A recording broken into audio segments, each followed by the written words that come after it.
Dengan ini saya mohon izin untuk memindahkan ibu kota negara kita ke Pulau Kalimantan.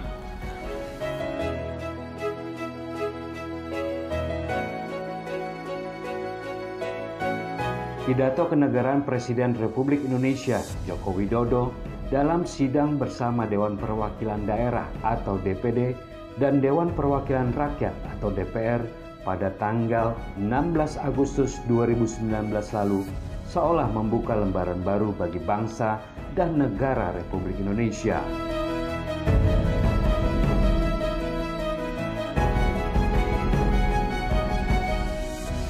Terhitung dari momen tersebut, Indonesia bersiap untuk memiliki hajat besar, yakni memindahkan ibu kota negara.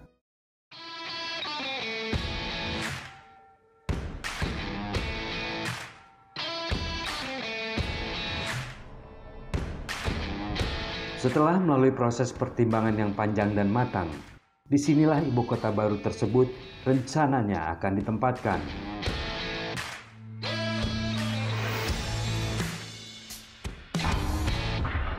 Di dua kabupaten di Provinsi Kalimantan Timur, yaitu Kecamatan Samboja, Kabupaten Kutai Kertanegara, dan Kecamatan Sepaku Semoy, Kabupaten Penajam Pasir Utara.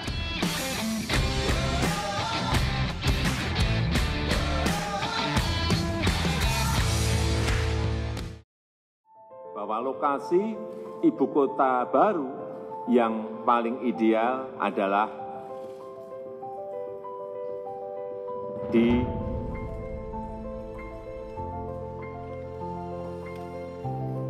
sebagian Kabupaten Penajam Pasir Utara dan sebagian di Kabupaten Kutai Kertanegara, Provinsi Kalimantan Timur.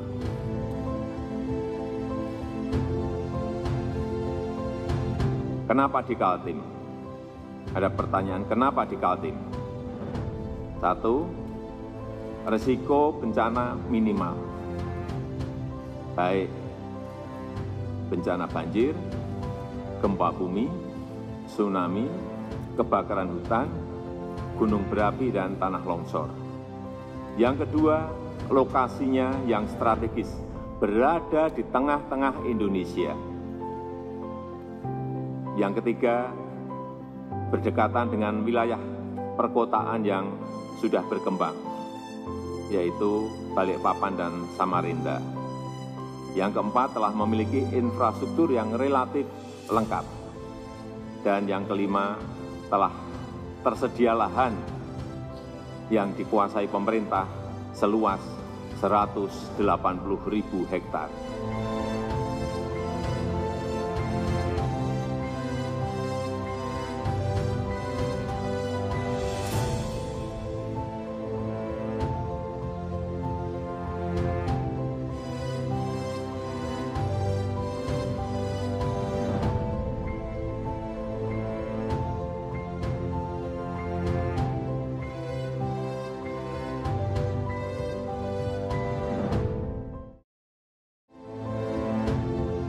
Presiden Joko Widodo menjelaskan ada sejumlah alasan yang mendorong rencana pemindahan ibu kota negara ini. Di antaranya adalah beban Jakarta yang saat ini dirasa terlalu berat, memegang peran sebagai pusat pemerintahan, pusat bisnis, pusat keuangan, pusat perdagangan, dan pusat jasa.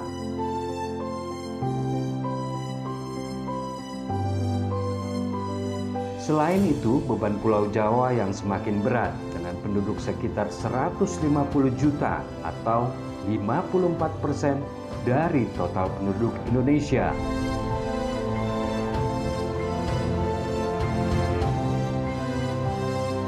Pemerintah berharap dengan pemindahan ibu kota negara ini akan menjadi representasi kemajuan bangsa serta mewujudkan pemerataan dan keadilan ekonomi.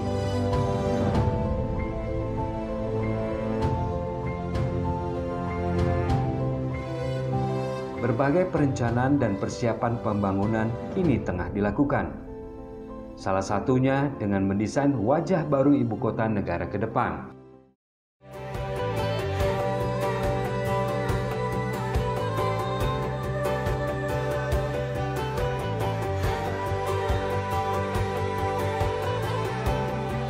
Sebanyak 799 gagasan desain ibu kota negara diikutsertakan dalam sayembara gagasan desain kawasan IKN yang diselenggarakan oleh pemerintah.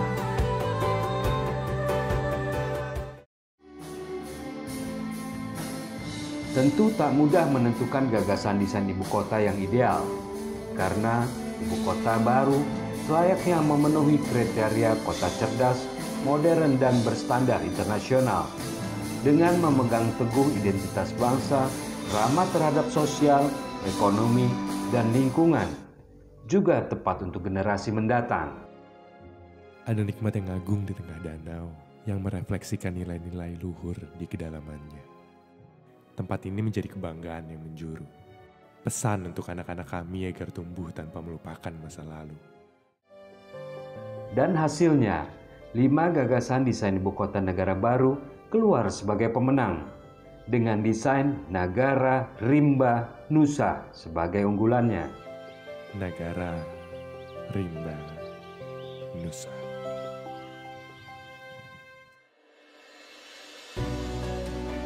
Di mana karya ini terinspirasi dengan lokasi ibu kota negara baru yang mayoritas merupakan wilayah hutan. Presiden berharap konsep gagasan ibu kota negara yang baru ini dapat menjaga kondisi lingkungan yang ada. Presiden meminta semua jajarannya untuk berkomitmen memperbaiki kerusakan lingkungan yang telah terjadi, juga memperbaiki kerusakan hutan konservasi. Selain itu, pemerintah juga berencana menerapkan teknologi masa depan di ibu kota negara yang baru. Berkaitan dengan desain, saya kira gagasan besar untuk desainnya sudah ada, tetapi juga desain ini adalah sebuah desain yang bisa diperbaiki dan bisa berubah. Sehingga saya harap nanti semuanya bisa memberikan masukan mengenai desain ini, baik yang berkaitan dengan transportasi, karena di ibu kota baru nantinya transportasi umumnya, transportasi massanya akan menggunakan autonomous vehicle.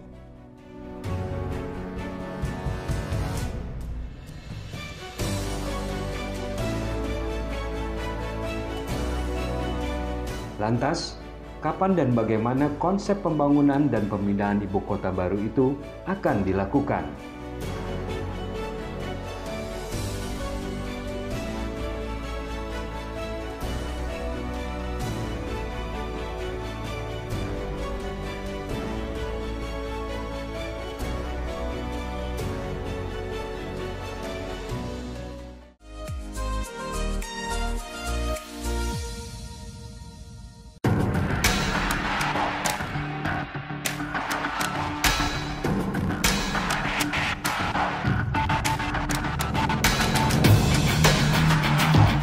Permukiman kumuh, masalah klasik bagi perkotaan besar di Indonesia. Lahan terbatas, jumlah penduduk meningkat, dan perekonomian rendah menjadi faktor penyebabnya.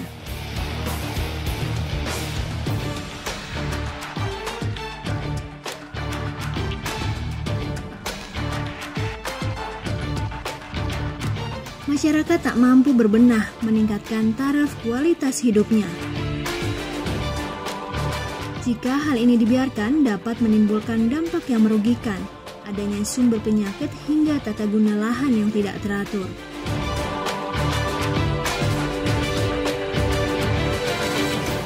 Tapi kini masyarakat tak perlu khawatir lagi. Kementerian PUPR telah menciptakan program Kotaku.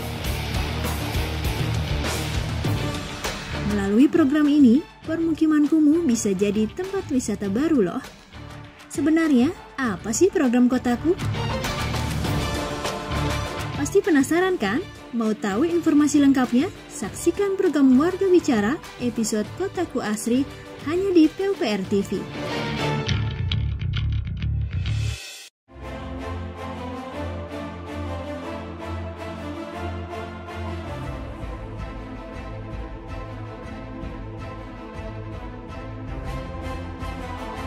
Sungguh tak pernah terbayangkan sebelumnya ada MRT di Jakarta.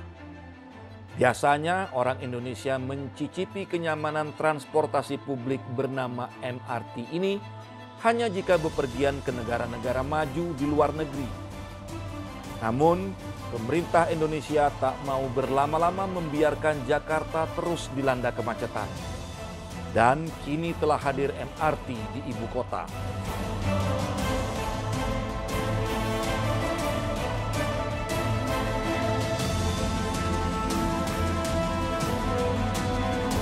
Tak cuma MRT yang dibangun di Jakarta, pemerintah juga menyiapkan Light Rapid Transit atau LRT.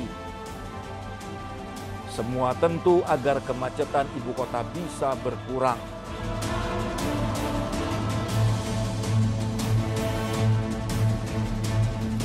Lantas, seperti apa sebenarnya kehadiran transportasi publik yang nyaman di Jakarta? Saksikan program Indonesia Bangga, episode babak baru transportasi ibu kota, hanya di PUPR TV.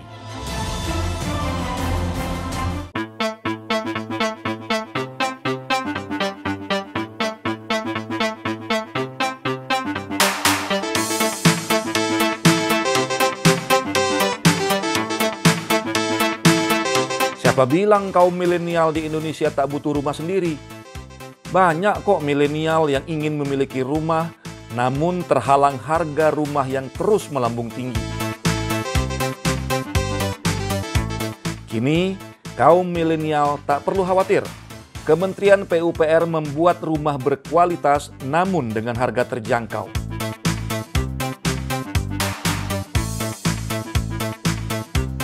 RISA namanya. Ini kependekan dari Rumah Instan Sederhana Sehat. Rumah ini bisa dibongkar pasang. Merakitnya pun tak butuh waktu lama dan tak perlu dikerjakan banyak orang. Selain untuk kaum milenial, RISA juga ditujukan sebagai rumah di daerah bencana. Seperti apa RISA? Saksikan program Indonesia Bangga, episode Rumah Portable Tahan Gempa, hanya di PUPR TV.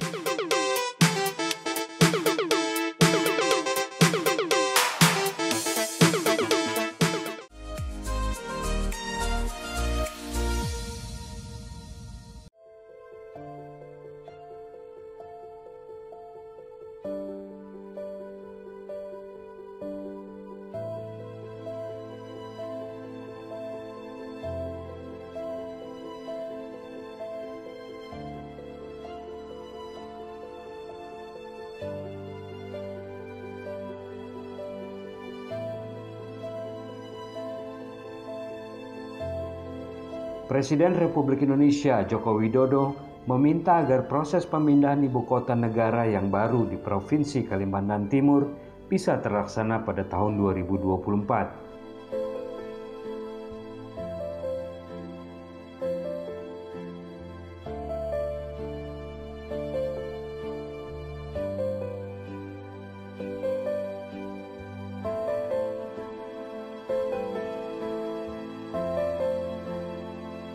Untuk itu, seluruh kementerian terkait harus bertindak cepat dan tepat, termasuk Kementerian Pekerjaan Umum dan Perumahan Rakyat yang menjadi Ketua Pokja Infrastruktur dalam proyek pembangunan IKN.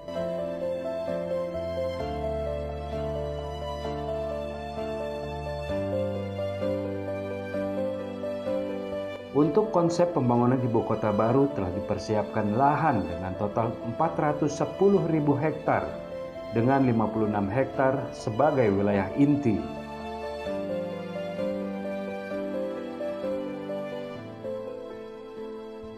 Dilaksanakan dalam 3 klaster proses persiapan dan pembangunan di 5.000 hektar awal.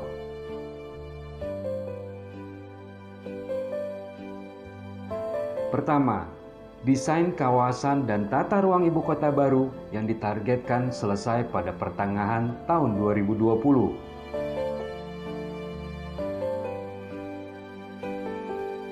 Kedua, prasarana dasar meliputi bendungan, instalasi pengolahan air, sanitasi, dan jalan.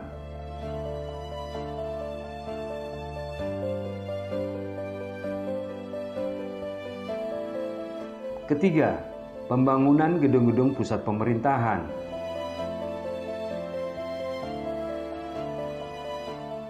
Bersama Badan Perencanaan Pembangunan Nasional, Kementerian Pekerjaan Umum dan Perumahan Rakyat menyampaikan tahap pertama pembangunan hingga tahun 2024 akan memprioritaskan pembangunan infrastruktur jalan, jembatan, perumahan, dan pemukiman.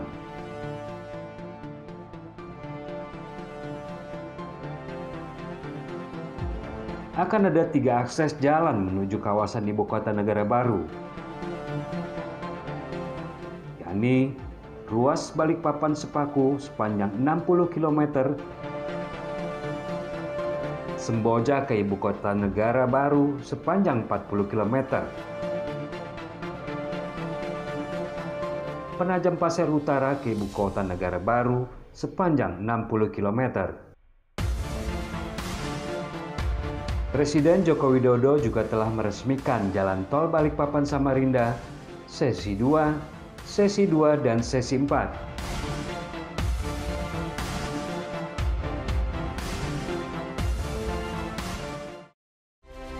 Jalan tol Balikpapan ke Samarinda hari ini telah selesai dan bisa dimanfaatkan. Dari 5 seksi yang telah selesai, 3 seksi sepanjang 58,7 km dari total 99,3 km. Dengan mengucap Bismillahirrahmanirrahim, saya resmikan Jalan Tol Balikpapan Samarinda Seksi 2, Seksi 3, dan Seksi 4.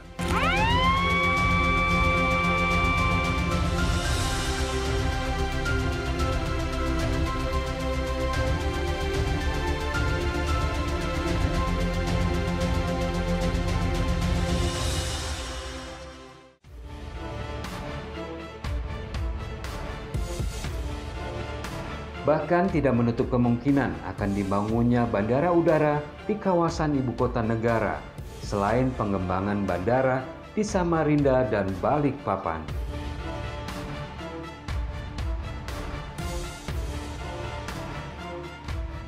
Demikian pula untuk kawasan inti pusat pemerintahan atau KIPP juga akan dibangun secara bertahap.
Sungguh tak pernah terbayangkan sebelumnya ada MRT di Jakarta.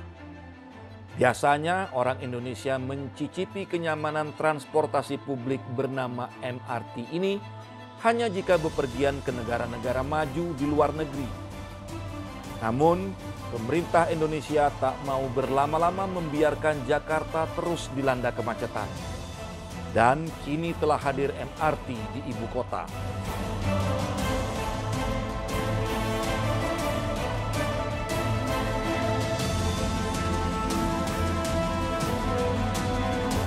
Tak cuma MRT yang dibangun di Jakarta, pemerintah juga menyiapkan Light Rapid Transit atau LRT. Semua tentu agar kemacetan ibu kota bisa berkurang.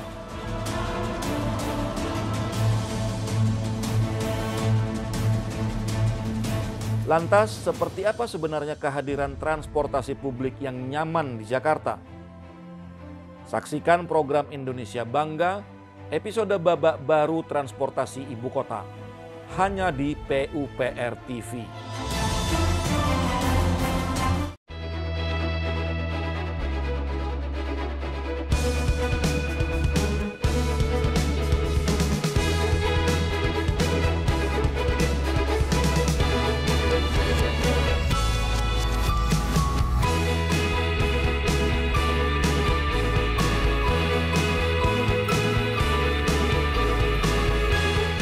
Kementerian PUPR mendapat amanah membangun infrastruktur di tanah air. Sejumlah infrastruktur monumental berhasil dibangun kementerian ini. Menteri Basuki Hadi Mulyono harus kerja keras, memastikan pembangunan infrastruktur berjalan lancar. Pak Bas sudah membuktikannya pada periode pertama menjadi Menteri PUPR. Maka tak salah jika Presiden Jokowi kembali menunjuk Pak Bas memimpin Kementerian PUPR. Apa saja infrastruktur monumental yang berhasil dibangun Pak Bas dan jajarannya? Saksikan program Pojok Menteri dalam episode 6 karya monumental Kementerian PUPR. Hanya di PUPR TV.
Pembahasan mengenai persiapan pemindahan ibu kota.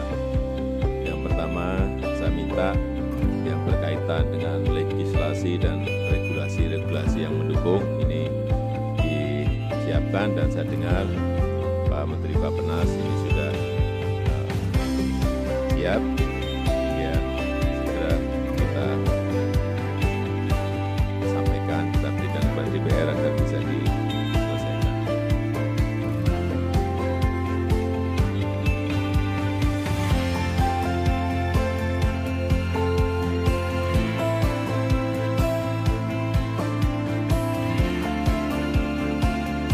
Rencana pembangunan ibu kota baru tentunya membutuhkan biaya yang tidak sedikit. Setidaknya dibutuhkan anggaran sebesar 466 triliun rupiah.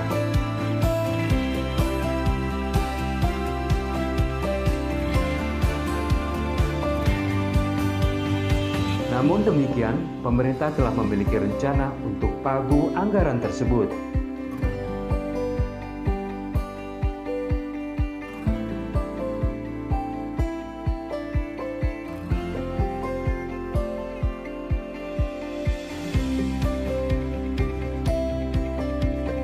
Setidaknya 19% dari APBN akan dipergunakan.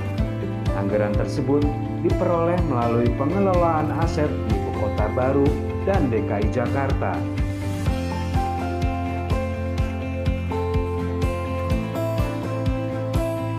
Selebihnya pemasukan akan diperoleh dari hasil kerjasama pemerintah dengan badan usaha milik negara, juga investasi langsung swasta dan BUMN.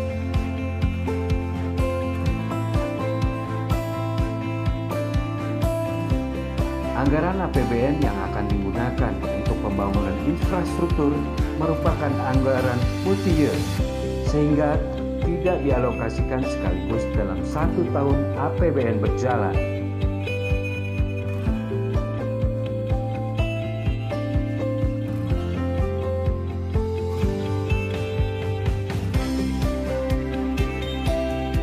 Selain itu, Kementerian PUPR akan menerapkan konsep Project Design and Building atau Project Terintegrasi Rancang Bangun untuk menghemat waktu dan biaya.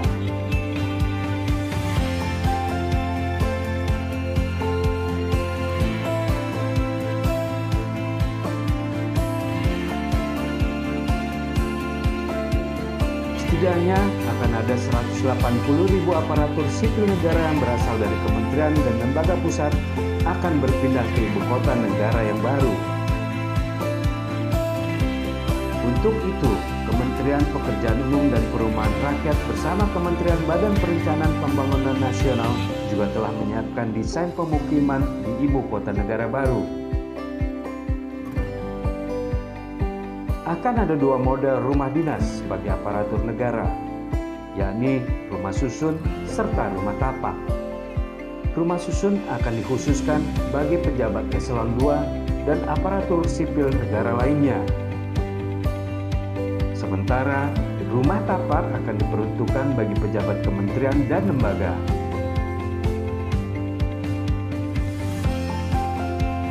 Pemerintah juga tidak menutup kemungkinan untuk dibukanya fasilitas-fasilitas publik lainnya, seperti kawasan pertokoan oleh perorangan atau swasta untuk menjalankan roda perekonomian. Rencananya, pemindahan akan dimulai dari instansi-instansi terpenting, di mana Kementerian Pekerjaan Umum dan Perumahan Rakyat akan menjadi instansi pemerintah pertama yang berpindah, kemudian diikuti Kementerian Keuangan dan Istana Presiden.